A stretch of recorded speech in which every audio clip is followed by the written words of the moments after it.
অধ্যায় 3-এ রেজিস্টার থেকে প্রশ্ন এসছে।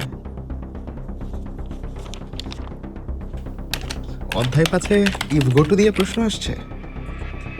অধ্যায় 4-এ লিস্টের ভিতর লিস্ট দিয়ে দিছে। আজকে তো আমি শেষ। পরীক্ষা হলে আইসিডিতে এইরকম অবস্থায় না পড়তে চাইলে তোমার দরকার শুরু থেকে আইসিডিটা খুব সুন্দর করে গুছিয়ে একটা প্রস্তুতি। তো তোমাদের 27 ব্যাচের আইসিডিটাকে সুন্দর করে গুছিয়ে দেওয়ার জন্যই কিন্তু আমাদের এসিএস আইসিডি ব্যাচ ডিকোডারে ইতোমধ্যে আমরা 4টি অধ্যায় শেষ করে ফেলেছি। সো তোমাদের আগামী সপ্তাহে অধ্যায় 2 শুরু হচ্ছে। সো অলরেডি আমাদের সাথে 7000 শিক্ষার্থী কিন্তু যুক্ত হয়ে তাদের আইসিডিটা সুন্দর করে শেষ করছে। সো আমি আশা করি তোমরা যারা আমাদের সাথে আইসিডিটা শেষ করবা, পরীক্ষা হলে কখনোই এরকম অবস্থা ফেস করতে হবে না এবং সুন্দর করে প্রত্যেকটা প্রশ্নের উত্তর তোমার কানের মধ্যে শুনতে পাবা। সো যারা যারা এখনো যুক্ত হও নাই, দ্রুত যুক্ত হয়ে যাও আমাদের সাথে এসিএস আইসিডি ব্যাচ ডিকোডারে।